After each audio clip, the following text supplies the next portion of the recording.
Can you hear me better now? Yes. Okay, great.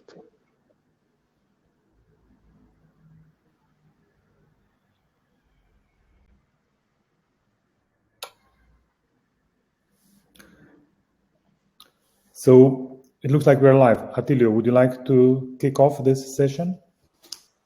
Hello, welcome everyone. Welcome to the rapid fire session of the 2021 annual meeting of the Congenital session.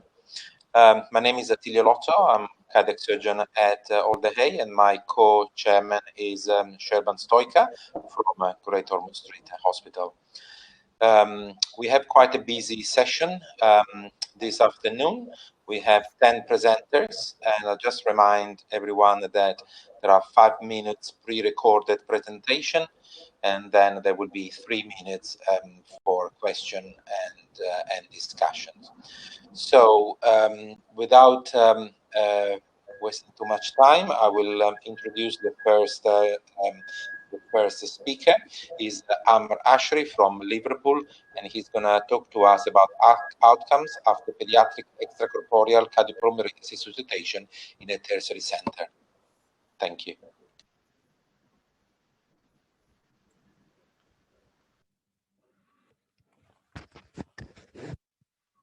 Good morning, everyone. My name is Ashrie. I'm a cardiac surgery clinical fellow at Alderhay Children's Hospital, Liverpool. I would like to thank the SCTS panel for giving me the chance to present our experience in ECMO in SCTS annual meeting. Today, I'm going to present our 5 years experience at Alderhay Children's Hospital regarding the outcomes of ECPR in pediatric population.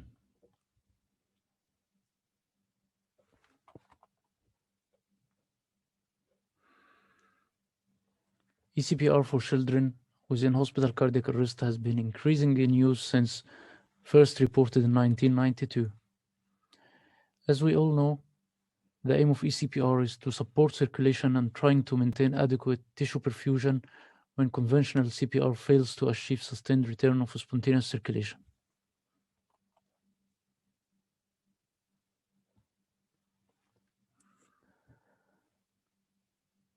Retrospective analysis of all patients who needed ECPR between 2015 to 2020 at Alderhay Children's Hospital was done. Our primary outcomes were survival to ECMO decannulation, survival to hospital discharge or transfer, and 1-year survival.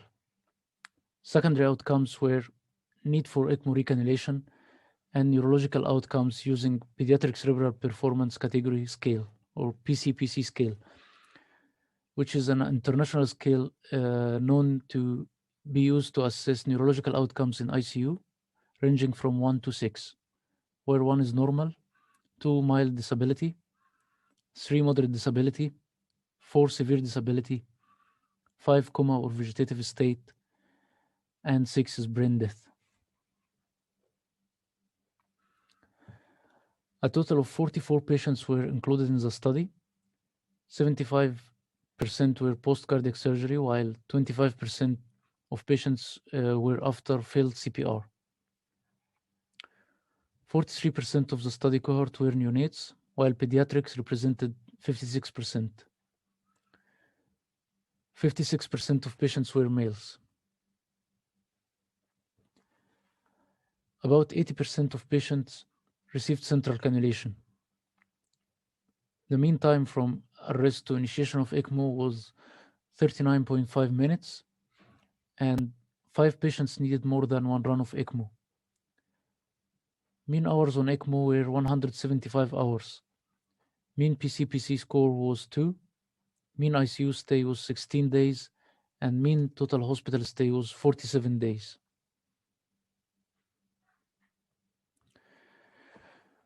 Now, if we have a look on our survival rates compared to the Elso report, Elso is Extracorporeal Life Support Organization, and these are their results published on their annual report on July 2020.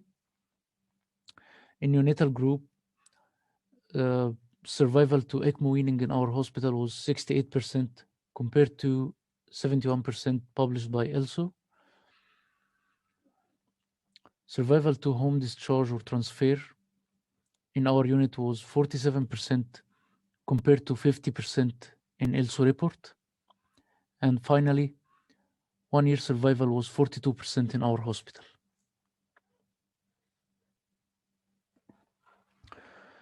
The results in pediatric group was much better, with survival to ECMO weaning in our unit was 92%, while it was 75% in Elso report. Survival to home discharge or transfer in our hospital was 72% compared to 59% in Elso report. And finally, our 1 year survival rate was 72%.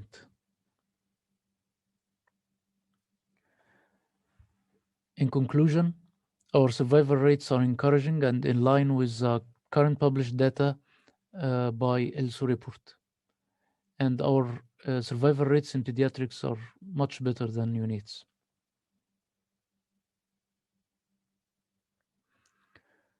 Thank you very much.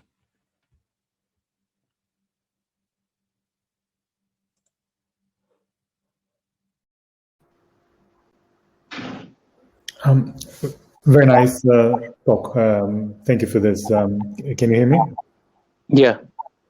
So I want to ask if you've seen an increase over time after offering this service, and are there any visible trends and implications for offering this service in terms of, I don't know, manpower, the way you do things, the ability to cannulate, for example, pediatric patients, I'm assuming, sorry, non-cardiac patients, I'm assuming you cannulate more through the neck?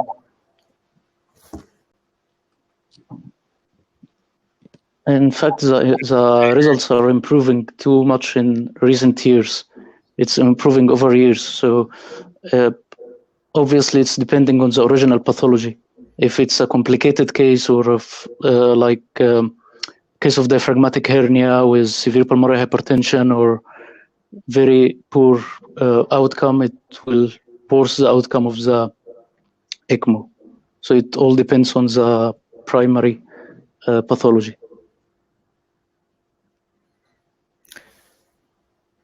And you have a relatively small proportion of neck cannulation. I think the majority of patients were cannulated centrally. Is that typical, you think, for, to be honest, I don't know what the breakdown is in various centers and what the practice is, but ECPR is very challenging, you know, regardless of when you do it and how you cannulate. So first of all, you know, congratulations for fantastic results. There are a couple of questions. So central. Oh, sorry. Yeah. So central cannulation was because 75% of the cases were post-cardiac surgery. So that's why we did central cannulation of these cases. But otherwise, if a patient post any other pathology or arrhythmias or whatever, we are going to do neck cannulation. There's a couple of interesting questions in the chat, but they arrived a bit late. So in the interest of sticking to time, we may not have time to discuss these issues. I would urge all the participants to maybe send your questions as soon as, you know, they come to mind. We will be able to see them and put them to the presenters, if that's okay for other talks. Okay.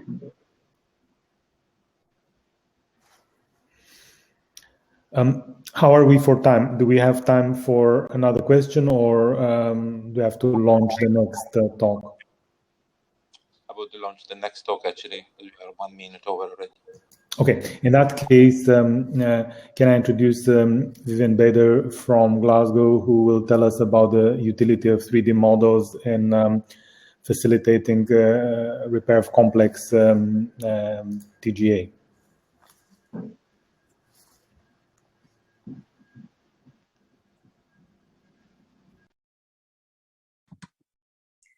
Good evening, everyone. It's a great pleasure to have the opportunity to present today in the SCTS meeting. My name is Vivian Badr. I'm a clinical fellow in the cardiothoracic program in the Royal Hospital for Children in Glasgow.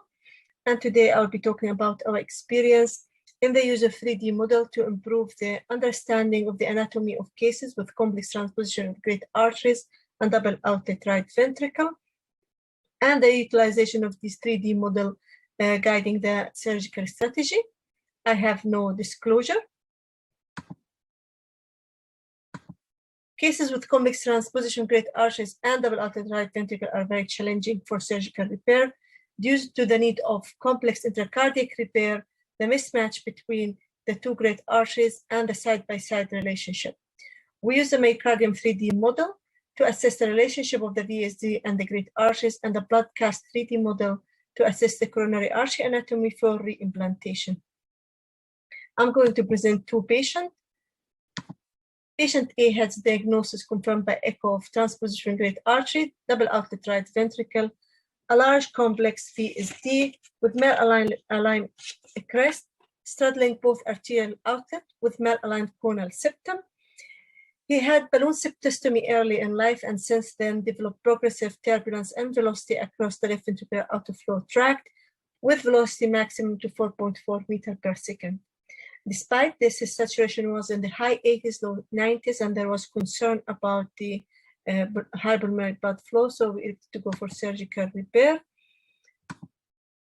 The 3D model confirmed the arrangement of the great arteries with aorta left and anterior, and the coronary anatomy with left coronary artery arising from sinus 1 and right coronary artery arising from sinus 2. It also confirmed the need for a complex, large buffle, channel blood from left ventricle to the new aorta as a white pointer, and reroute the blood from the right ventricle to the new pulmonary artery. And in this case, we use the 3D model to design the shape of the VSD patch,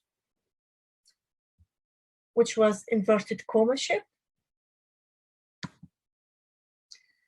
This patient was operated on at the age of 9 months, 5.9 kilogram, and we use the 3D model to help fine-tune the surgical procedure and exclude complex buckle without arterial switch procedure, and this will lead to left ventricular outflow tract obstruction and will minimize the size of the right ventricle.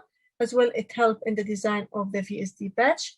Patient underwent arterial switch procedure with Lacombe maneuver, interventricular tunnel, left ventricle to the new aorta and right ventricle to the new pulmonary valve, with resection of muscle from the right ventricular outflow tract and augmentation with the patch, left ventricular outflow tract obstruction relieved by resection of the surgical cord.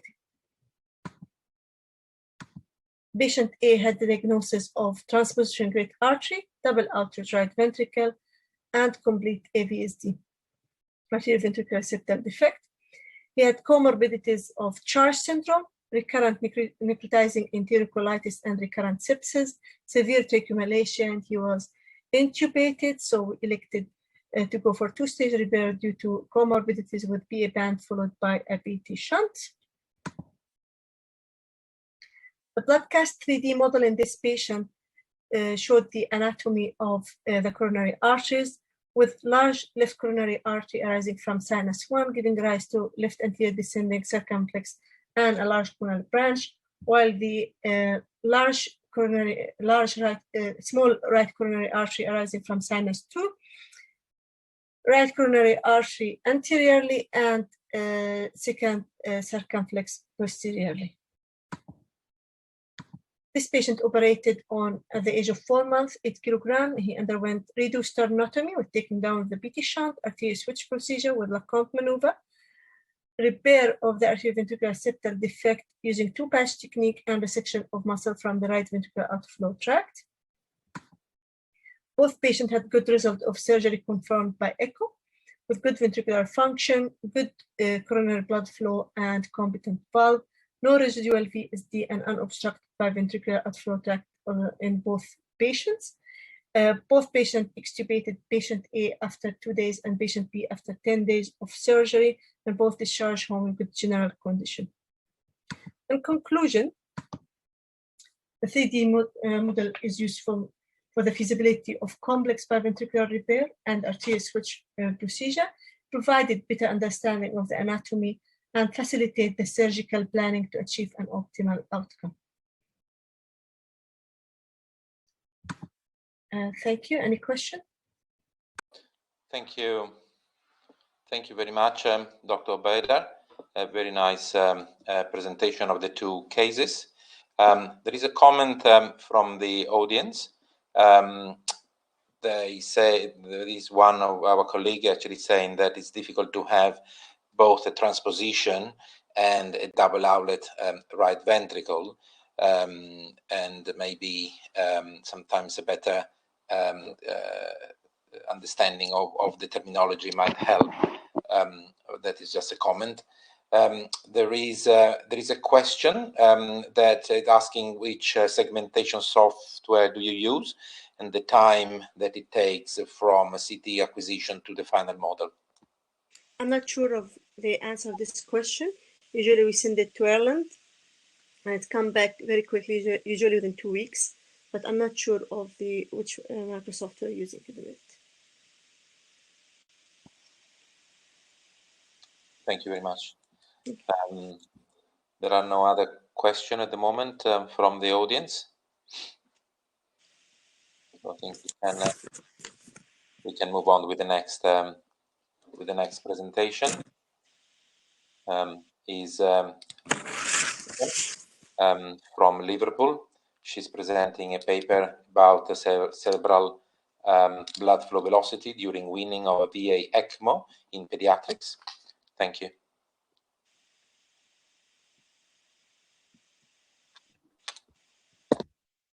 There has been vast improvements in ECMO survival rates, and it's no longer seen as a final resort. However, there's still high incidences of neurological deficit in these patients, and we can see from previous research that only a small percentage of patients are completely free of any neurological deficit. Previous research has looked at near-infrared spectroscopy and VA ECMO, and when they retrospectively looked back at neuroimaging in 135 infants, they found that 44% had abnormal findings. Despite those abnormal findings, 64% survived to discharge and 83% were classed as having favourable outcomes. Of those that had unfavourable outcomes, it was found that they had NIAS values below 40%, or that they tended to have a decline of more than 20% from baseline. There are a number of reasons for this neurological deficit. However, we wanted to focus on the weaning period. Near-infrared spectroscopy is useful because it is non-invasive, it can give you continuous measurements, and can be used bedside. However, it's only a regional indication, and the shortcomings of NIRS have been well documented, and that has led to a lack of confidence reported. Transcranial Doppler ultrasound, or TCD, however, can give a global indication of cerebral perfusion, as it is able to measure the velocity in the middle cerebral artery. Therefore, our aim was to measure cerebral blood flow velocity using TCD throughout paediatric ECMO treatment, and we wanted a special focus on the weaning period. We had 14 patients that received VA ECMO at Alder Hey. Of those, 8 of them had central cannulation for support following cardiac surgery, and 6 of them had peripheral cannulation for a number of respiratory problems. The descriptive measurements that we took were TCD, NIAS, MAP, and ECMO flow rates. We took measurements every day while they were on full flow ECMO, and then during the weaning process. If they successfully came off ECMO, then we took measurements when they were being ventilated. If they failed weaning, then we would take more measurements when they were on full flow ECMO. Our results indicated that on the first 3 days following ECMO initiation, that the mean remained quite stable. However, we can see that there is variation in patients. We also found that once we separated them into those that had successfully weaned and those that had failed, that during successful weaning, cerebral blood flow velocity was higher than those that had failed, and that wasn't the same in the knees. We then separated them into central and peripheral cannulation types, and we found that those that had central cannulation had a higher mean cerebral blood flow velocity than those that had peripheral. We then looked at those that were just successful, and again found that those that had central had a higher mean cerebral blood flow velocity than the peripheral, and that was the same in the failed participants, except for only after half flow. We found no significant difference between MAP in both the success and failed. We also found that those that were successful tended to have higher mean ECMO flow rates, and that once they were decannulated, those that were put onto conventional treatment had a higher mean cerebral blood flow velocity than those on the high frequency. We concluded that NEARS didn't necessarily follow the same pattern of TCD during ECMO, and that there was fluctuations to cerebral blood flow velocity throughout full flow ECMO. Those that were decannulated onto conventional treatment had a higher mean cerebral blood flow velocity, as you'd expect, and that those that had central cannulation also had a mean cerebral blood flow velocity. Again, you'd expect that because they tend to have a shorter time spent on ECMO and higher flow rates.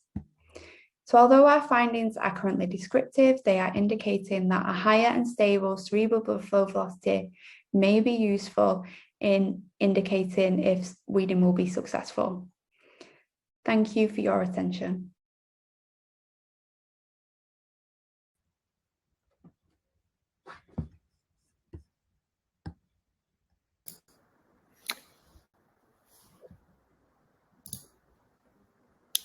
I'm going to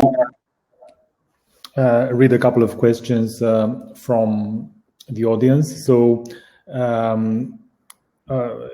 both people have said nice paper, good topic. Have you changed your practice in any way as a result of that? How do you incorporate this in your practice? No, so at the minute, findings are preliminary and they're only small numbers. So this hasn't been implicated in practice just yet, but this could then follow on to perhaps more studies looking at if perhaps TCD could be useful to be able to predict weaning and just give an additional clinical measurement. So it's more of the beginning of perhaps changing the way things are done clinically rather than implementing it like now. Excellent. And there's a more technical question from the audience about a large confidence interval to the velocities. Can you explain that? And will this method be reproducible / operator dependent? Yeah, so of course we had only one person taking the measurements in order to make sure that we was getting the same. When it's published, we will be giving out direct instructions of the depths we used, the position of the probe, to try and make it as reproducible as possible. But again, with TCD, that is a problem that it is dependent on having someone that's trained and being able to reproduce the same results. So. Very good. Thank you. And there's another question from Mr. Jones in Birmingham. We're able to standardize carbon dioxide and acidosis between the two groups? I'm afraid no. It was literally just the nursing team. They would keep an eye and make sure things remained as stable as possible, but I had no implementation on how that worked. I just took the measurements. Very good. I suppose if there's no other questions, perhaps we can move on to the next talk, also from Liverpool. Attilio doesn't need any introduction. He will tell us about cerebral blood flow velocity in neonates undergoing ARCH surgery with hypothermic perfusion at 2 different temperatures.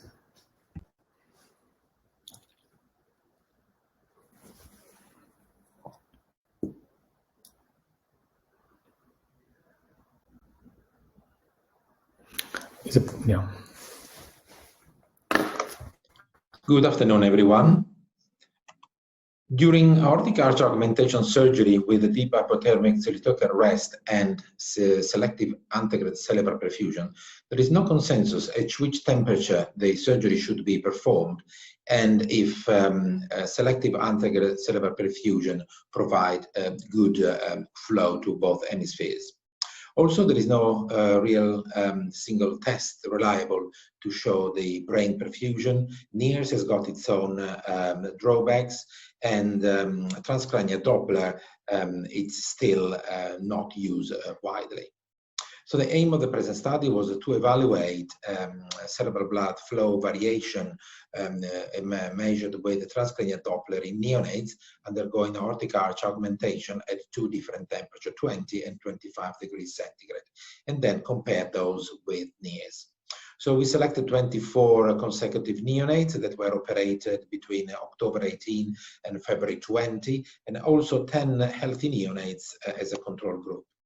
So we had two groups of patients, 8 operated at 20 degrees and 16 operated at 25 degrees. Those are the diagnoses, and in the group of 25 degrees, there were a slightly higher number of patients operated only for apoplastic aortic arch.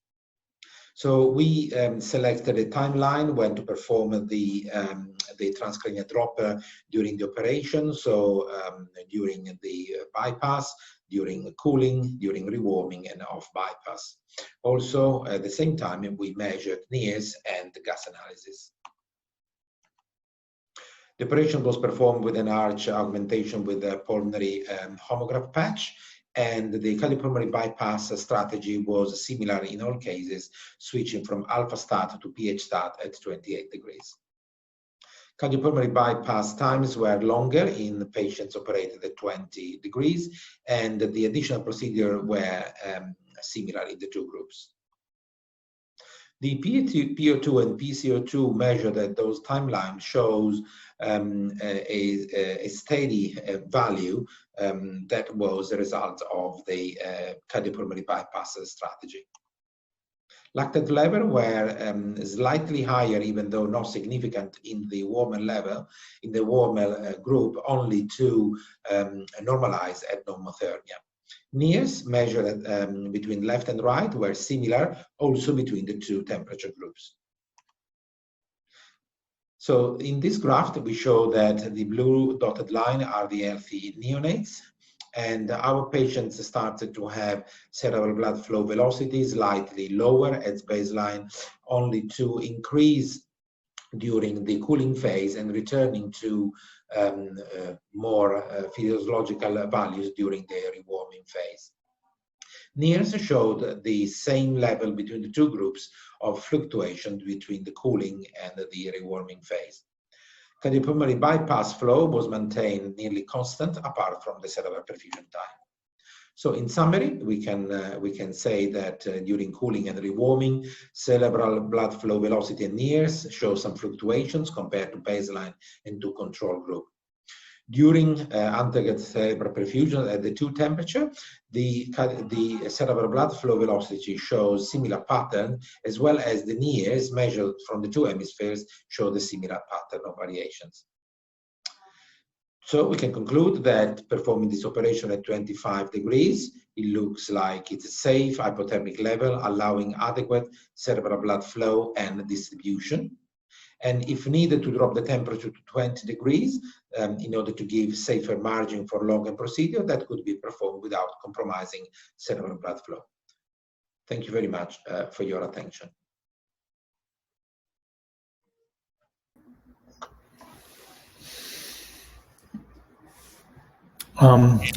Very nice comparison, and I wonder if I can start by asking the first question, Attilio. So clearly it is safe to do this. Well, I think there's a lot of echo. I don't know if this is a microphone thing, but it doesn't matter. So it's safe for the brain to do this because the brain is perfused anyway. And I noticed that your moderate hypothermia group had at least one node with a longer operation. So the concern, I suppose, is for visceral perfusion and for outcomes overall. As a measure of perfusion, you've reported on lactate, but have you looked at other things, for example, I don't know, lactate on reperfusion or mixed venous in ICU, or the incidence of renal failure? And where this leads me is to ask, would you recommend 25 moderate hypothermia for big operations? Thank you, Sherman. Yes. Now, first of all, actually, in this study, we were really concentrating on the ability of transcranial Doppler to, throughout the whole operation, to elicit any problem that it might happen between the two temperatures. So we were, in the results, actually, we were happy to see actually that there isn't much difference in terms of cerebral blood velocity. And the NIRS actually seems to show, despite there are, we know, some drawbacks of the NIRS, that there is an equal distribution of flow in both temperature groups. We didn't look actually more than the lactate, to be fair, of these patients in terms of general systemic perfusion, and we have followed this patient for the first postoperative day in PICU. The lactate actually was similar in the two groups. It was slightly higher in the cold group, but then actually normalizes towards the end of the bypass and in PICU. But we haven't looked actually at systemically what is happening. The other part of your question, and also I'm reading actually some of the question actually that have been put on the on the website. The other one actually was, is that moderate hypothermia enough? I personally think, but this is actually, it's a topic actually where a lot of subjectivity comes into play, and we choose actually the two temperatures, so it's not a randomized trial, it's just because one of us actually prefers to cool down to 20, while actually other two surgeons in Liverpool prefer to do it 25, and so we want just to have a look if there is any difference in that. I personally think actually that for, as we have seen in the group of 25, for a straightforward hypoplastic aortic arch can be done at 25 degrees with more or less a cerebral perfusion time between 30 and 40 minutes. And I think that actually is shown also in that group of the Norwood group, that you can still achieve that. But it also shows actually that if complexity, or you predict actually a longer operation, you can cool down to 20 degrees, and that seems to not having detrimental effect on cerebral blood flow.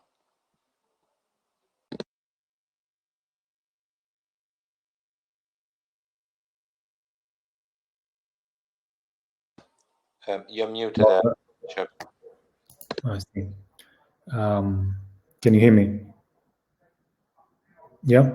So I think you told us on the slides about the pH strategy, and the other questions about cerebral blood flow in healthy neonates. What does constitute normal/control value, and does this change between 1 week of life and up to 4 weeks of life? That's a very good point, actually. For the pH strategy, we, as pointed out, actually, so we switch at 28 degrees from alpha stat to pH stat. So you know, we follow that, and that seems to maintain actually the cerebral blood flow constant, apart actually during obviously the time of systemic, selective ventricular cerebral perfusion, where the flow obviously is reduced. But you know, you see, we showed actually the PCO2 and the PO2 were constant actually, so that we were happy with that. And sorry, the other point that you made was about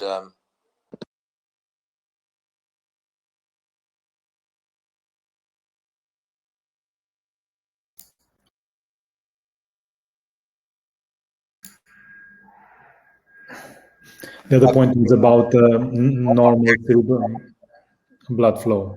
Yeah, about the control group in the blood flow in the control group. That is In fact, actually, it's very true. You know, the first of all, actually, you see the blood velocity in the cerebral blood velocity in our group is slightly smaller or shorter, lower than the control group, most likely reflecting the fact in arch hypoplasia there is actually probably a hypoperfusion at some point, or a degree of hypoperfusion of the brain due to either the duct retrograde perfusion or the small aortic, the small aorta. That is very difficult to reproduce in a normal, to compare actually. But when we wanted to have a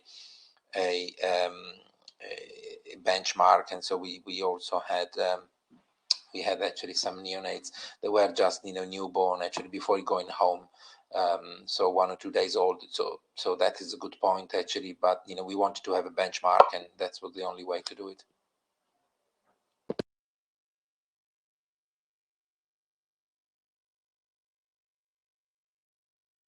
Okay, I think we can carry on with the next paper, and it's from Luigi Rapetto in Bristol, and he's going to talk to us about a new tissue engineered vascular conduit for coronary artery reconstruction in a growing large animal model.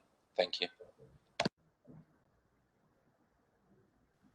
Good afternoon, and thanks for the opportunity of presenting here. Today, I'm reporting our results after implantation of a tissue-engineered vascular conduit on the pulmonary artery in a growing large animal model. Surgical reconstruction of the RVOT can be required for a number of conditions in the pediatric age. The currently available grafts are suboptimal in terms of durability, biocompatibility, and lack of growth potential, which ultimately translate into a risk of multiple reoperations and increased morbidity and mortality. The aim of this study was to test a tissue-engineered vascular graft for main pulmonary artery reconstruction in vivo. Ideally, the graft should have high biocompatibility, it should integrate with the host tissue, and it should exhibit potential for growth. This study was intended as the first step towards the development of a valve conduit, which would ultimately reduce the risk of reoperations and improve patient survival. We used core matrix as a scaffold, and we developed a method to seed it with allergenic mesenchymal stromal cells derived from the Wharton's jelly. All animals had transthoracic echocardiogram and cardiac magnetic resonance before graft implantation. We randomized 9 15-kilo landrace piglets to receive either our tissue-engineered graft or commercially available core matrix. The vascular conduits were implanted as supravalvular main pulmonary artery interposition grafts through median sternotomy and on beating heart cardiopulmonary bypass. Animals were followed up for 6 months and underwent repeat transthoracic echocardiogram and cardiac magnetic resonance before termination. Explanted main pulmonary arteries were assessed with histology and immunohistochemistry. Fluorescent in situ hybridization was performed on 2 animals not included in the randomization in order to define the fate of the stem cells. Graft histology showed no calcification in either group, but significantly more organized cellular structure in the seeded grafts. The plots on the bottom demonstrate that both groups showed more collagen production compared to the native pulmonary artery, but in the seeded grafts, the elastin concentration was significantly higher than in the unseeded ones. The seeded grafts also showed signs of production of a neointima and a neotunica media. Immunohistochemistry demonstrated a significantly higher concentration of smooth muscle actin and a better neoendothelialization in the seeded compared to the unseeded group. On fluorescent in situ hybridization analysis, the donor cells had almost disappeared from the graft 2 months after surgery. Therefore, we can hypothesize that the mechanism behind our histological findings is paracrine stimulation of graft repopulation by the host cells. No implanted cells were found on distant non-target organs.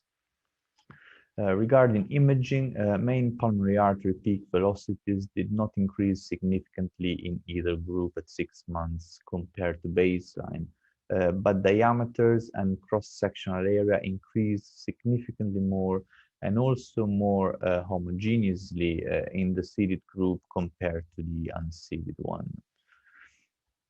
So to conclude, core matrix seeded with Wharton's jelly-derived mesenchymal stroma cells is a promising vascular graft for main pulmonary artery reconstruction, and we demonstrated multiple signs of growth potential. Stimulation of host cell graft colonization is the likely mechanism for these findings rather than stem cell replication in the host.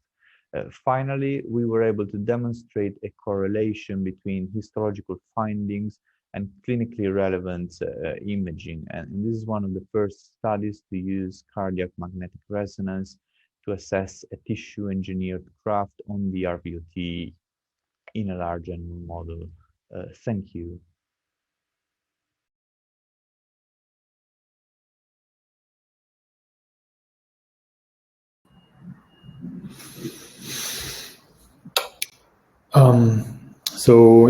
Filippo, congratulations, and also Massimo, who's leading these efforts. I think this is cutting-edge translational and experimental research.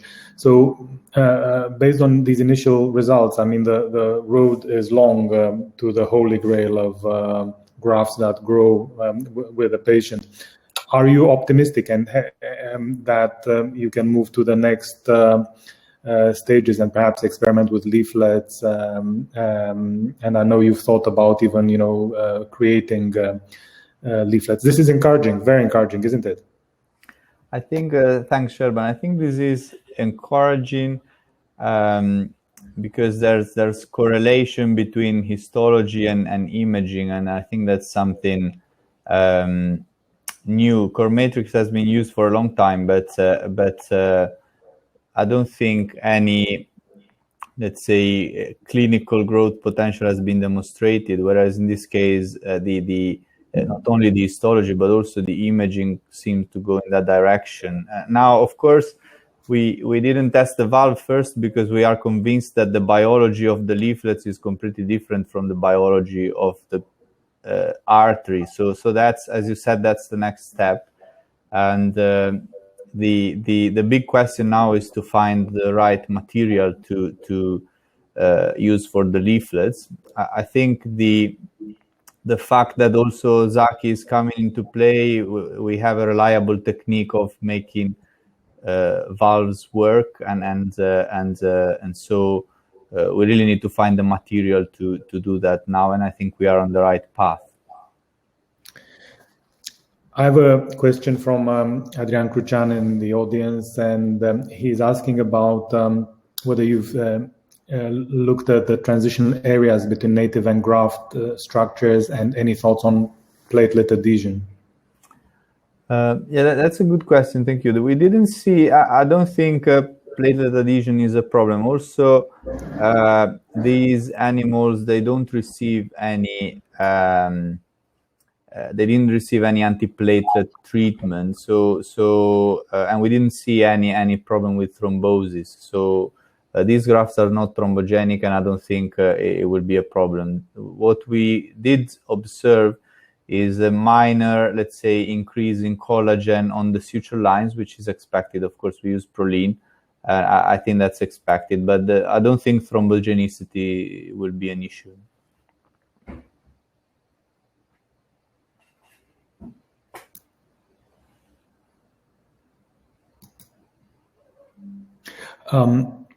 There's another question, which I think is an excellent one. Can you comment on how difficult / easy was it to conduct animal studies in the UK? It's very difficult in terms of regulations. The regulations are very strict, and there's a whole process, of course, of ethics, animal welfare, and a license to start before starting the process. And then, of course, you need a facility who's able to accommodate for these studies, which we are very lucky we have in Bristol, like a cutting edge facility to do that, with MRI, with cardiopulmonary bypass available. The experiment is the last step and is possibly the easiest, but the organization and the all the things that have to be in place to start, yes, it's very challenging.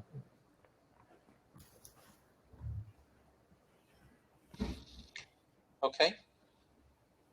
If there are no more questions, then we can move on to the next talk. We still Dr. Rapetto from Bristol, and he's going to talk to us about adult coronary artery bypass grafting performed by congenital surgeons, a propensity matched analysis. Thank you. Good afternoon, and thanks for the privilege of presenting here. I'm reporting the results of adult coronary surgery performed by congenital cardiac surgeons at the Bristol Heart Institute. Life expectancy of patients with congenital heart disease has improved dramatically, and coronary artery disease is increasingly diagnosed in adult congenital patients. As a consequence, congenital cardiac surgeons may need to perform coronary artery bypass grafting as a concomitant procedure during surgery for congenital heart disease. Furthermore, congenital surgeons have been performing acquired CABG for several years at our center.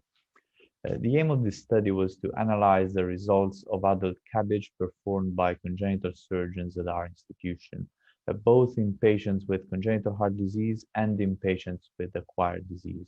We also compared these outcomes with those of acquired surgeons from the same center. We conducted a retrospective single-center study. We included 660 consecutive adult patients from 2004 to 2017. Patients underwent isolated or combined CABG performed by two congenital surgeons. First, we defined the case mix. Then we analyzed the overall early and late results for the whole cohort. Finally, we conducted a propensity matching to compare outcomes in isolated CABG with those of the adult surgeons at our center. We performed a 1-to-1 matching using the nearest neighbor method, obtaining 468 pairs for comparison. This plot summarizes our case mix. Over the study period, 514 patients had isolated CABG and 113 patients had combined CABG for acquired disease. 33 patients had congenital heart disease and required CABG. The most common congenital diagnosis was ASD, followed by pulmonary regurgitation and coronary anomalies. The table on the left illustrates the outcomes for the whole cohort. Mean age was 66.5 years and mean logistic Euro score was 5.2. 30-day mortality was 1.2%. The rate of re-expiration for bleeding was 4.5%, and the Lima graft was used in 88% of the cases. The plot on the right shows the Kaplan-Meier curves stratified by baseline diagnosis, and patients undergoing isolated CABG had the best survival as expected. Here you can see the propensity matching analysis. Results were comparable in terms of early mortality, re-expiration for bleeding, and long-term survival. The use of a Lima graft and the use of at least one arterial graft were slightly higher in patients operated on by congenital surgeons. So congenital surgeons at our institution have performed CABG with results that are comparable to those of the adult surgeons. We have observed low early mortality, excellent long-term survival, and high use of arterial grafts. These outcomes translate to a safe CABG practice when required in patients undergoing surgery for adult congenital heart disease. To conclude, the age of adult patients with congenital heart disease undergoing surgery is rising, and we can anticipate that the need for CABG in these patients will increase as well. According to our experience, congenital surgeons perform CABG safely, and we have not observed any adverse volume outcome effects. A small but regular CABG practice among congenital surgeons is unusual and optional. However, in our opinion, it is justified by patient needs and satisfactory results. Examples of bailout grafting include coronary injury in redo surgery and repair of anomalous coronary arteries. Finally, this practice is useful in order to maintain microvascular skills that will be increasingly required in the pediatric and adult congenital populations. Thank you.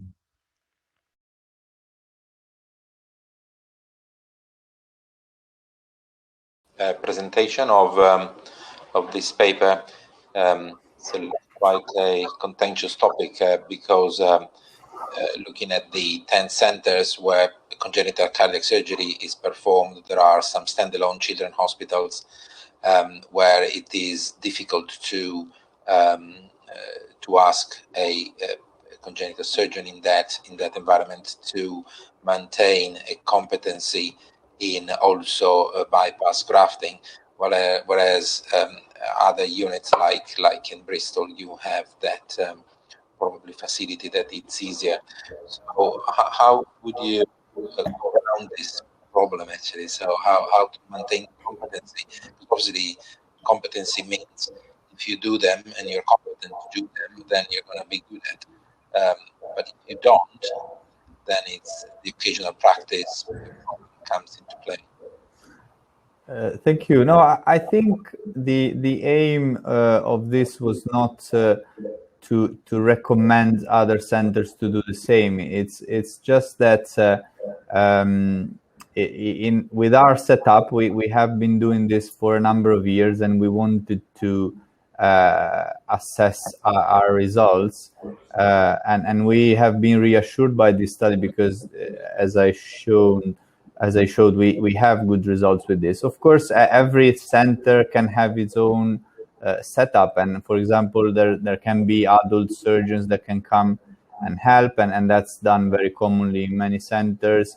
I don't think I'm not necessarily saying that this practice is easily reproducible everywhere, but I think we have personally found it useful for some pediatric cases that needed grafting and that couldn't be done by the adult surgeons, and also I think we will have to face the situation with adult congenital patients more and more often, and not necessarily the adult surgeons will be willing to do those cases. So I think it's just to say it can be done if convenient. If I can also add something to this, there's a question from Nabil Hussein on the chat, asking if, with super specialization, do you see future congenital surgeons performing CABG in view of more streamlined training pathways? So in a way, Filippo has already answered this. In my opinion, no, we won't see this. This is a slightly odd and rare arrangement that will disappear in the fullness of time. And one good thing that's happening recently is the adult groups are moving away from surgeon-specific results, and collaborative working and two consultant operations are encouraged. So I think if an adult congenital patient will also need coronary grafting, then it's already happening. A congenital surgeon will do the congenital component of the procedure, and an adult surgeon, a friendly colleague will come in and do the rest, and that's an excellent arrangement also. We did this only to show, if anybody was asking, what about this practice? Is it safe? Yes, in our experience, it has been, but we don't see that growing in any shape or form. Shepard, can I ask you a question, a practical question? I remember actually when we were doing grafts as trainees, you had the whole background of cardiology and problems and balloon pumps and changing guidelines from the American Heart Association and so on and so forth. So how practically you keep yourself into two fields, the and also knowledge of new materials the cardiology are using, new procedures, and so on and so forth. It sounds very demanding in a way, to keep yourself in both fields. It's true. We don't claim to be experts or anything. And in fact, we don't have an elective practice. The cases that we do are in-house urgent patients who have acute coronary syndromes and are, lingering, waiting in the wings in our hospital or nearby hospitals to be surgically revascularized. So it's a special population, if you like, but it's a very common population. But believe it or not, we see all these papers about trials and arterial grafts and so on. When you look in practice, the most common operation is, Lima to LAD and vein grafts to the other territories. And that's what most people do. And it seems to work well. It's also supported by the data, etc. In terms of, if you like, the patient pathway, they go to the same intensive care, same wards, and we work very well with our adult colleagues and help each other with a number of things. So we have joint care and very good working relationships. We also go sometimes to the adult MDT where some good/acquired cases are discussed, not necessarily coronary, and then we try to match the case with the surgical team for a variety of things. So it's also based on very good working relationships. But being up to date has not been very challenging, or perhaps I don't realize that we're not up to date. That's the other side of it. So Excellent. Okay, so I think in the interest of time, I'd like to introduce the next speaker, Joseph George from Birmingham, who will tell us about innovation in real-time tracking of post-operative morbidities. Welcome.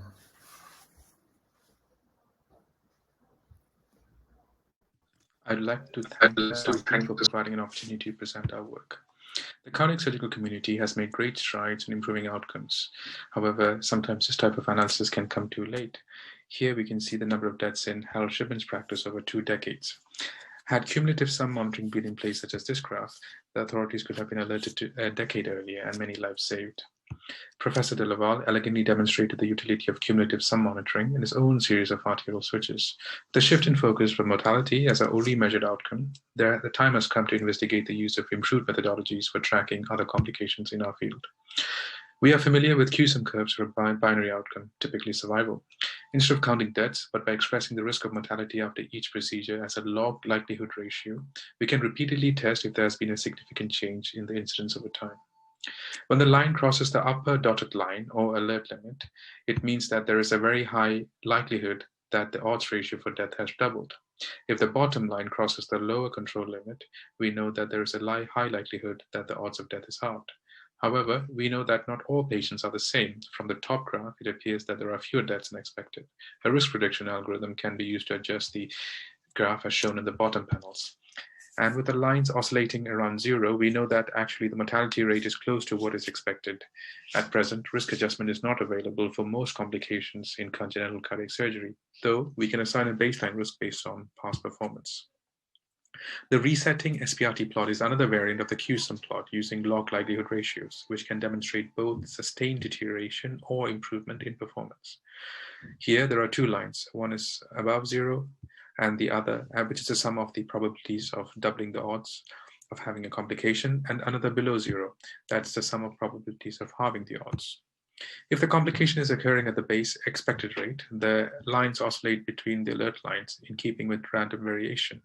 When complications happen more frequently than expected, the top line moves up and the bottom line oscillates near 0. If there's a sustained increase in complications, the top line would touch the red control line, reset to 0, and continue to climb again until measures to control complications are instituted. Conversely, if complications are occurring less frequently than expected, the top line stays near 0 and the bottom line starts dropping and resets after reaching the alert line. The major benefit of this resetting SPRT chart is that once it reaches significance and we know that the system is not performing as expected, the chart resets, thus preventing too much influence accumulating as a result of past performance. It is also important to evaluate the number of resets and the average run length before resetting. To assess whether this methodology would be useful to aid monitoring of complications and assess the efficacy of quality improvement initiatives, we prospectively tracked all superficial and deep wound complications over a 5-year period in our department. We used RSPRT plots to monitor these complications and assess the impact of interventions aimed at reducing them. Initially, we can see a consistently high rate of wound complications compared to the baseline of the best published rate. A new wound care bundle was implemented, following which there is oscillation between control limits, showing that infections were back to baseline. An audit of serum antibody concentrations initiated at the first review, however, demonstrated subtherapeutic levels in the majority of patients after prolonged bypass. Antibody guidelines were therefore changed in line with STS recommendations. Following this, the incidence of infection is consistently lower, such that the graph probably needs to be recalibrated to the new lower incidence. When we present the same results as a standard QSUM curve, we lose the detail of what we saw in the previous slide and can see mainly a long-term trend. Most importantly, there is no trigger to tell us when to act. Is the change in slope due to natural variation or due to the process behaving in an out-of-control fashion? There can also be a long delay before we are alerted to abnormal process behavior due to the influence of past performance. As we have found this a very useful method for tracking morbidity, we have expanded the use to several other important complications. When we use as an example NICO's published incidence of 5.9% for the need for renal replacement therapy after surgery, our center demonstrates a sustained lower incidence. However, this does not help us track our performance in real time, nor help assess the impact of changes without recalibration. In conclusion, we have demonstrated resetting SPRT plots can help detect subtle trends in complication rates and can help distinguish normal variation and changes in complication rates. We advocate the routine use in cardiac surgical audits as we move beyond the yardstick of mortality. As case mix varies between centers and no validated risk stratification algorithm exists for most complications, we strongly feel that a center-specific approach is most appropriate. This allows for early detection and appropriate quality improvement initiatives.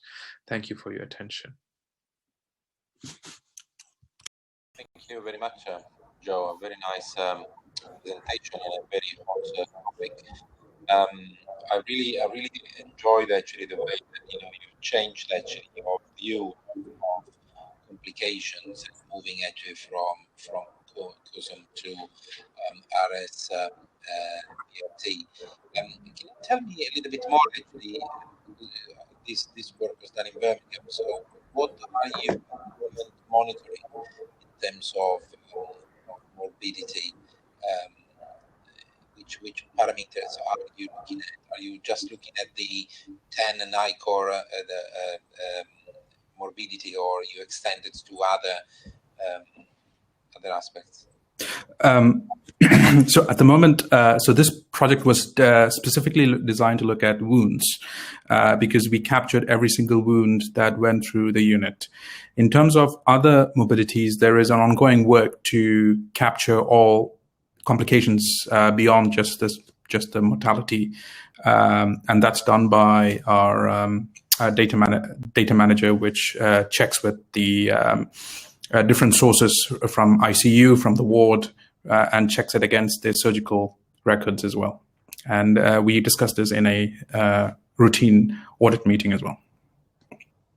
So in practical terms, which morbidity do you monitor? Oh, it's the same ones as in the NICO, but I do not have the full detail on that at the moment. My consultants would have greater detail on that, but yeah, it's the same ones that the NICO is asking. Can I say something quickly? We don't have questions from the audience right now, but first of all, congratulations. This is very interesting work. I recognize the hand of John Stickley, who's really been the lead database manager and one of the best thinkers in the field. And your unit, alongside perhaps another hospital, have led the way in reporting these outcomes. It's more of a comment than a question, because I think it's very important to distinguish, signal from noise, and also account for some seasonality and clustering of complications and positive, negative outcomes and so on.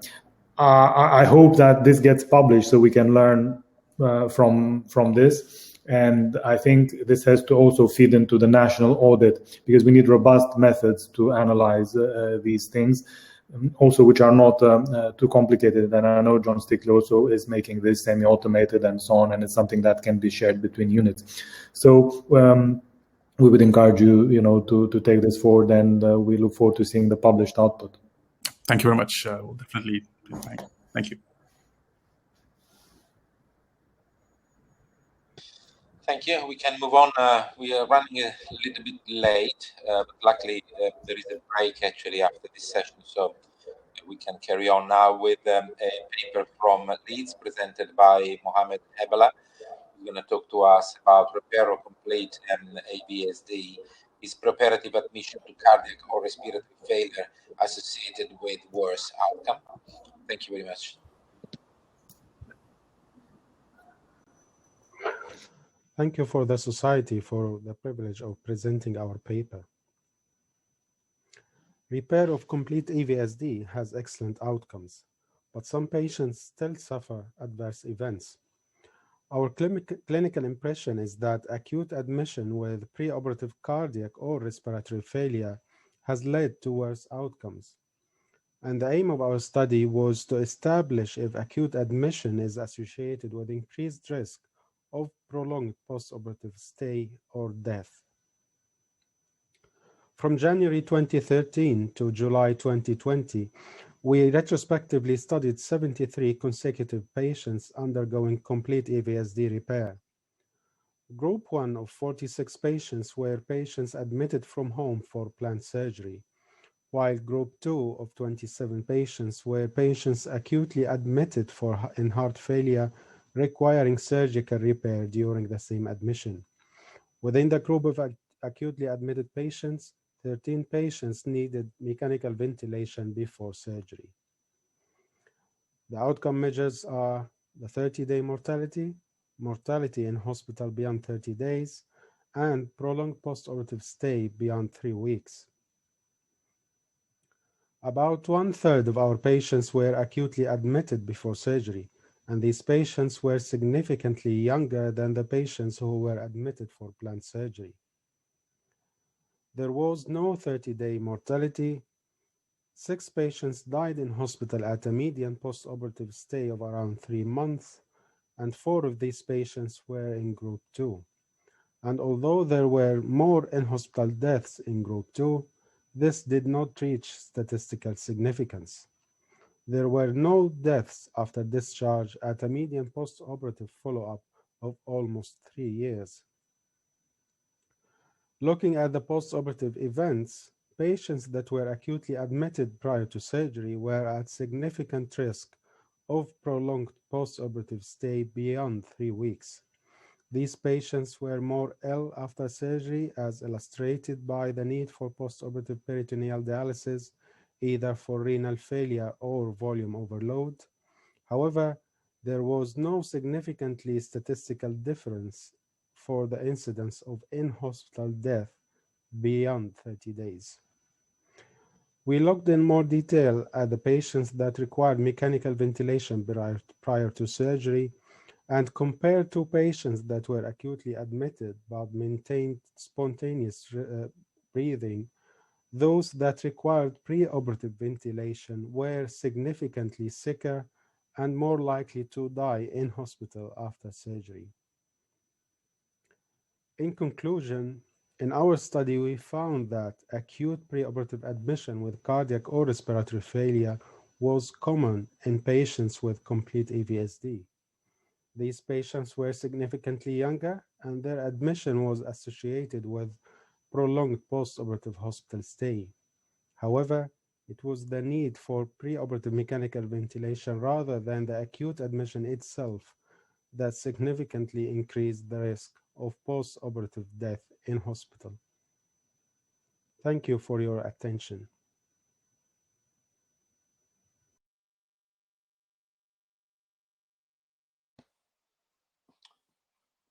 Thank you, Mohammed.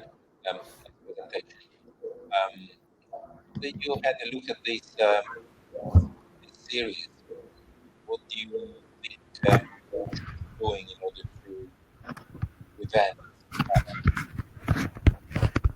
this death? Is there anything that we could be doing? Like you said actually these patients were really younger, so operating them even younger, anything like palliative procedure before they go into trouble,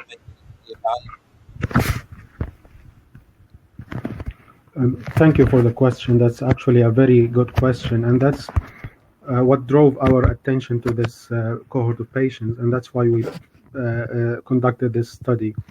So at the moment, whatever patient comes with an EVSD, especially if they are in deep trouble like heart failure or respiratory failure, we take them through the MDT and then we maximize the medical treatment. If they are not responding to the maximal medical treatment within 1 or 2 weeks, or if they are still in hospital, we immediately go on and intervene. If they are relatively younger than 3 months of age, we go with a PA band, and then for future redo surgery and complete repair. If they are beyond the 3 months of age, we go and do surgical repair for them. Or if they are their weight is good enough to go for complete repair, we go for complete repair. But yes, these patients are struggling. They struggled earlier than the EVSD cohort, the other cohort, and that's why we have to intervene on them. As you can see also from the presentation, the cohort, the pre-admission, the pre-operative acute admission cohort, they were around a median age of 3 months. They were significantly younger. That's why we had to do something for them earlier than the others. That comes with the expense of higher post-operative in-hospital delayed mortality, but they are struggling and they were dying already to begin with before surgery. And from an anatomical point of view, reviewing the patients that were admitted for ventilation or in hospital, did they share any similarities like large ASD, large VSD, and a PDA, for example, or regurgitation of the valves, or being a known trisomy 21? We tried to examine that statistically. We didn't find any difference either in the size of the VSD itself, or the Rastelli type of EVSD, or associated PDA, associated additional VSD. These all didn't reach significant statistical difference between the groups. Even the surgical type of repair, whether it's two patch repair technique or a single patch repair technique, didn't cause any statistical difference in the outcome between the two groups. But that's a very important thing. We were trying to find out what we can identify as a cause of death or a cause of deterioration in the first place. Thank you. There is a comment from Karen Van Doorn from Lisa. Absolutely, she's right.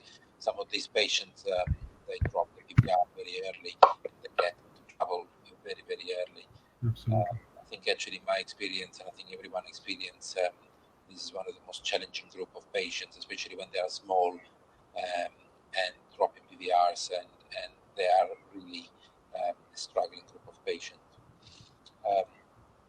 Sherban, anything else? Any other comment, or move to the next one?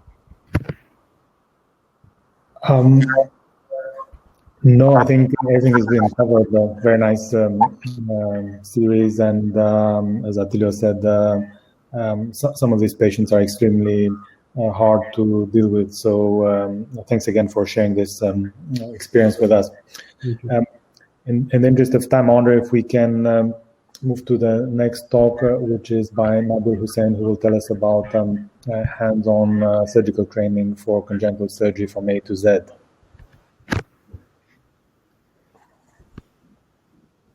Here we'll be discussing hands-on surgical training for congenital heart surgery in A to Z.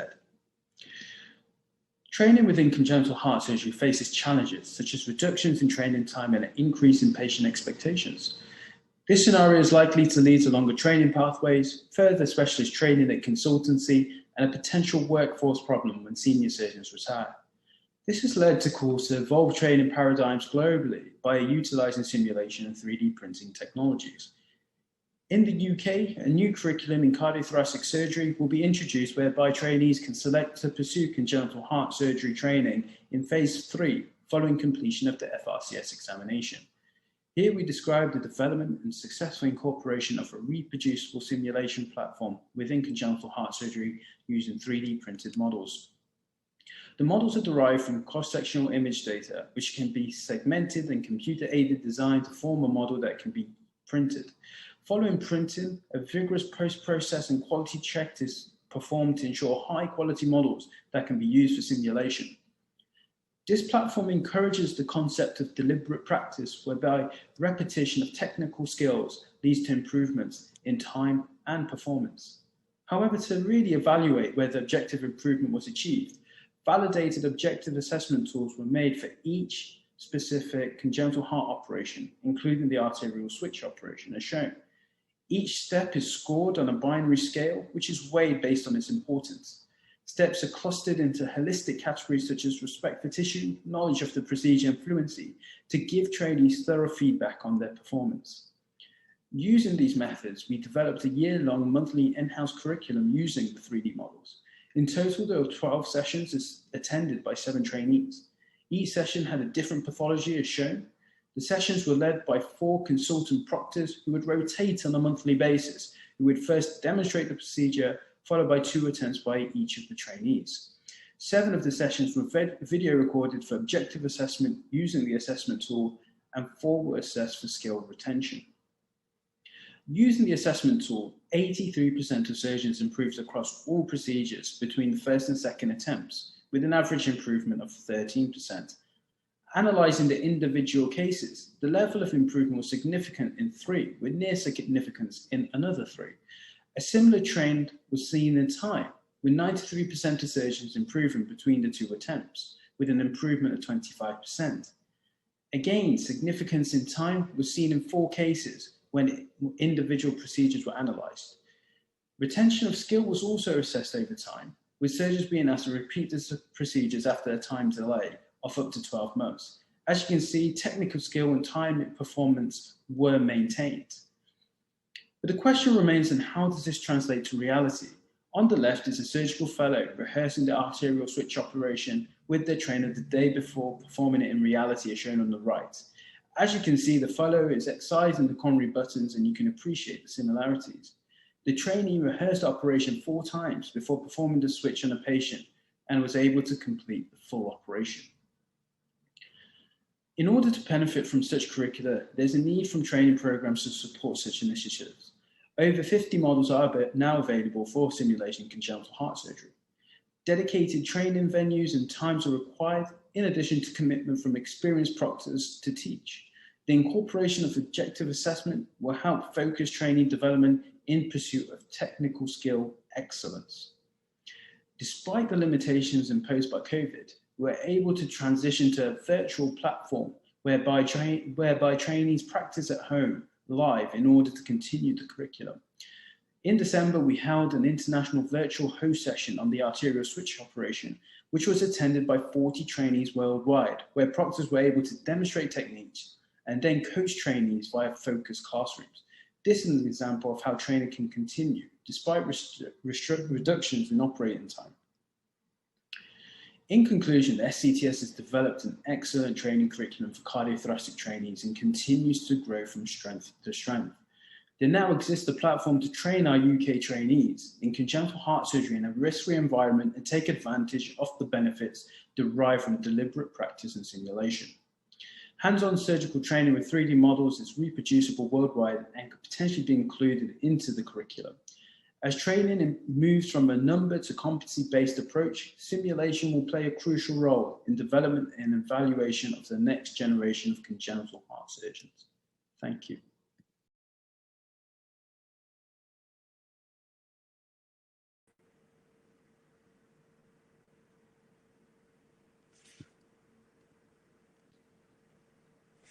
Thank you, Andy. Very nice presentation platform. It's very dear to me. Try to implement this program in the UK. I think there's a problem with your microphone. I don't know if it's just me or we cannot hear your comments and questions to the presenter.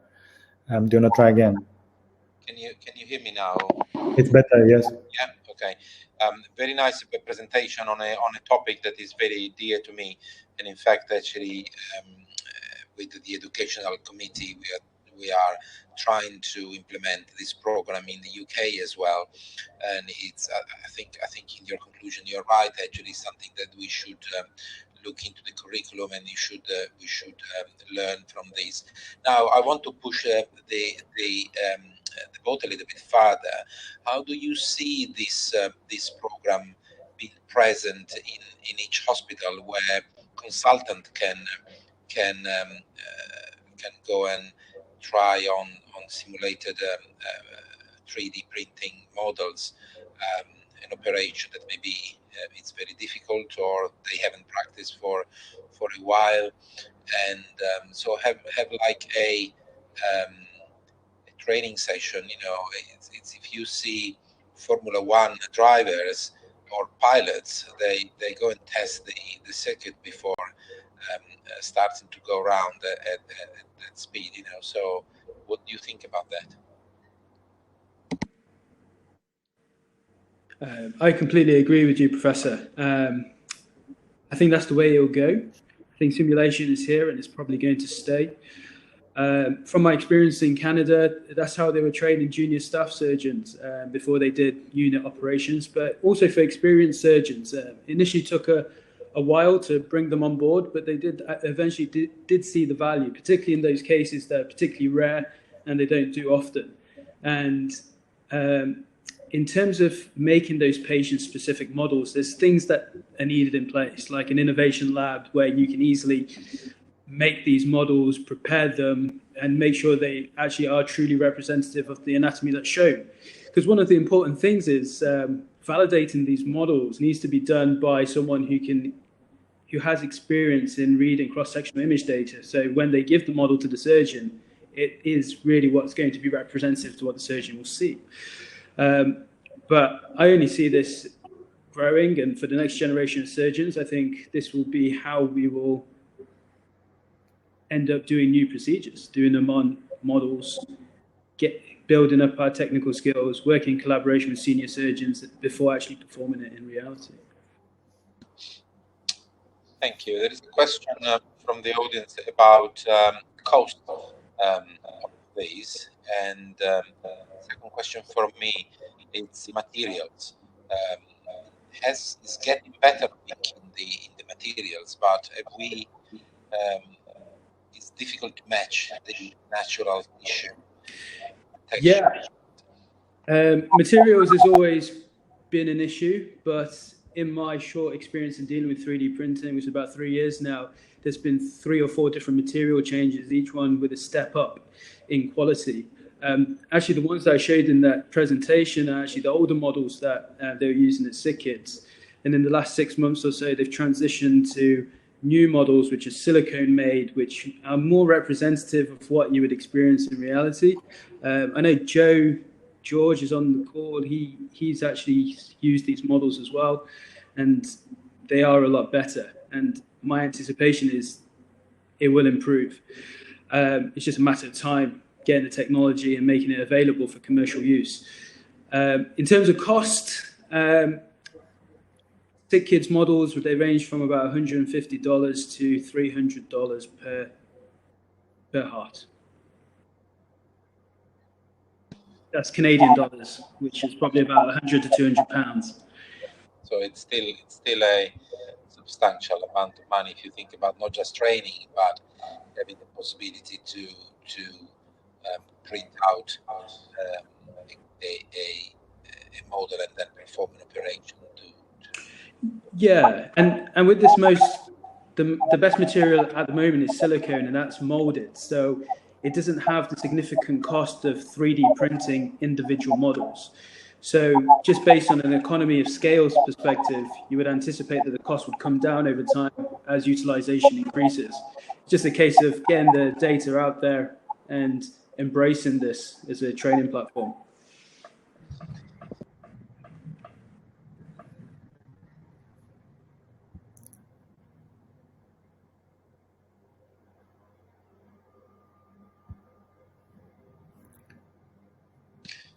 Okay, I think we can move on with the last presentation of the day. Shirley, thank you.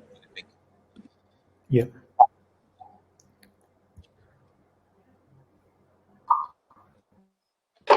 Good afternoon. My name is Dr. Julie Menzies, and I'm here presenting our work, Understanding Parents' Perspectives on Clinical Trials in Children's Heart Surgery. Less than 1% of children undergoing heart surgery in the UK are currently recruited to clinical trials, and little is known about the views and attitudes of parents towards trials. This study aimed to explore parents' perspectives on decision-making about a clinical trial during their elective cardiac surgery. We conducted a qualitative single-site sub-study as part of a multi-centre double-blind randomised control trial known as Sprt to investigate the effects of remote ischemic preconditioning in children undergoing elective cardiac surgery. In the trial, children aged 3 months to 3 years undergoing elective surgery for either an isolated ventricular septal defect closure or tetralogy of Fallot repair were recruited. The Sprt interventions were 3 cycles of remote ischemic preconditioning, and for the control, a cuff was applied to a dummy limb for sham inflation-deflation cycles. Intraoperative biopsy was collected, and there were an additional 4 extra blood samples collected from indwelling lines. Parents of children approached to participate in the trial, both those who consented and those who declined, were eligible to be interviewed. Interviews were offered following hospital discharge at home, during an outpatient visit, or by telephone. A number of areas were explored in the interviews, but today we're reporting our findings related to motivation to participate and the acceptability of research in children's heart surgery. Interviews were audio recorded and thematically analysed. Of 46 patients approached for the trial, 24 consenting and 2 declining parents agreed to participate in an interview, and this represented 21 mothers and 5 fathers, and the children had a median age of 9 months. You can see the decision-making about participation was influenced by 4 key factors, which are listed here and which we'll go into in more depth in the next slides. The perceived level of risk posed by the research. Parents could overlook the lack of personal benefit if there was low risk associated. The Sprt trial involved additional procedures to standard care, but because blood samples were taken from indwelling lines, these were viewed as acceptable. If the study had involved additional venipuncture or painful procedures, parental attitudes would have changed, and it is likely that consent rates would be reduced. Personal benefit and altruism. Parents often described that their decision-making was influenced by the fact that the trial intervention could have a direct personal benefit both now and in the future if their child required further surgery. Many families felt a strong sense of being part of a community affected by congenital heart disease and reflected that they were benefiting from previous families' participation in research, and they were pleased that they were able to make a contribution to improving surgery for future families. Information and timing was the third theme. Most parents had been sent the information by post to give them time to consider their child's involvement, and most found this approach agreeable and valued the time to read and reflect. This became more challenging for them, though, in time-critical situations, and despite the majority of them being supportive of research, many then became far less certain about whether they would consider participation. Trust. Families had a high level of confidence and positivity about their surgeon, the wider clinical team, and the NHS as a whole. Even when they did not fully understand the research or concepts within the research, such as randomization, they trusted that we were all doing our best for their child. So, in conclusion, parents of children undergoing cardiac surgery value research and are supportive of clinical trials when there is minimal perceived additional risk. There are a number of recommendations for future paediatric surgical trials we can make from this work. Number one, it is important to develop clear parent information leaflets and provide these in advance wherever this is possible. We need to communicate risk associated with the trial really clearly, and we need to minimise additional research procedures wherever this is possible. It's important to highlight the potential benefits of the trial, but without overstating them. And a key thing is about the timing and sensitivity in the timing of the approach. And this is helped by developing and demonstrating good and visible working relationships between clinical and research teams. Our paper detailing the work has just been published in BMJ Open and contains more detailed outcomes of the study. So we signpost you to this paper for further information. Thank you very much for your attention and time.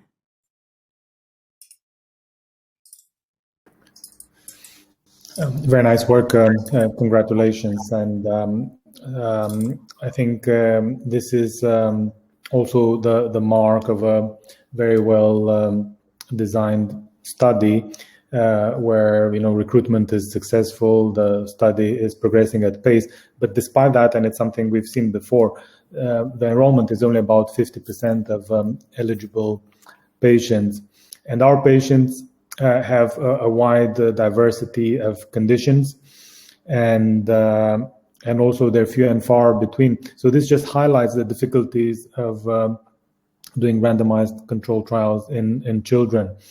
And this is a question as much as a comment. One view is that perhaps in future or even near future, each patient could be seen as a research subject if the operation is not onerous, and we could perhaps do larger studies on cohorts and using routinely collected data and administrative data as part of endpoints. That's different type of studies, but not too different. And I just wanted to, make a comment in this general context of, despite the best efforts and a lot of expertise, the recruitment in trials and in children in particular is not as high as we would like. And I'm not sure if there's any easy fixes. No, thank you very much. That's a really good point. My background is paediatric intensive care, so I'm a nurse researcher in that field. So it's a very difficult area to conduct research in. And in fact, I've done quite a lot of work with parents about the burden associated with being approached about research. And actually, one key thing that families tell us is that they want to be approached at an appropriate point. So obviously for a surgical trial, it's really important that you get their consent in advance. But actually wherever this is low burden research, such as using data, or if a whole unit is doing one particular approach, then actually they don't want to be asked for a formal informed consent process at a very difficult time if it's not required. So I think it's about using the appropriate consent model according to whatever the research is. And obviously this is in the context of surgical research. So you need an informed consent process, but it is about the right approach for the right question.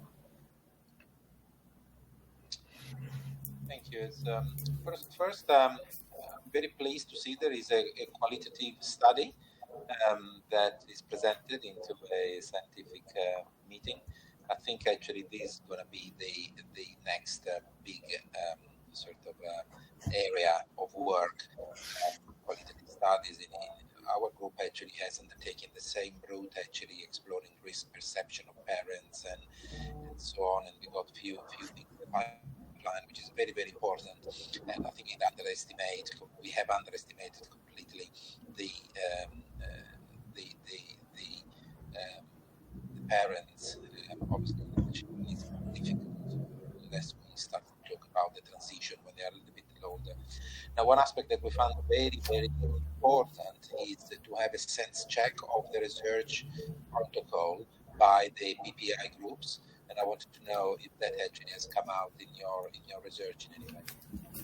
No, thank you. It's a really good point. I've actually just been presenting about the importance of good PPI in our National Paediatric Intensive Care Forum this morning, actually. And so very topical, real area of interest. Doing PPI can be really difficult. Although having said that, I think in the cardiac population, you have quite an engaged group. So it is easier to recruit people to PPI activities, not just to surgical research. But I think PPI is absolutely fundamental. And in the BRIC study, Mr. Nigel Drury, who obviously ran the study, there was quite a lot of PPI that went into the design of the study to make it as acceptable as possible. So there was a focus group right at the beginning to clarify the questions, and then there was two parts actually for the surgical trial itself, but also for this qualitative sub-study. But I think one point I'd like to raise is that I was raising this morning is that we quite often do PPI with parents and carers, but we also need to think about how we engage with our children and young people. Your children and young people who come through the cardiac surgical programs, they're hopefully going to survive to adulthood, some of these, and actually they're really engaged people. They want to have a choice about how their future goes. And some of your research, I think that's a way forward, is to think about how you can engage children and young people. It's often challenging because they're quite often of a young age, but perhaps the older children, they could actually be part of, you could have them as PPI participants or actually even as co-applicants. That's something that certainly we've done in one piece of work, is we have a child and young person as a co-applicant with us. Thank you very much. It was very interesting, actually. Now we have overrun, but I think actually I'm pleased to say that it was a very successful session with a lot of very good presentations and nice debates. So I'm closing now this session, and I thank you also, Sherban, for his work with me today. And just remind you to fill the feedback forms online, and also that at 3:30 there is the case presentations here. Thank you. Thank you all.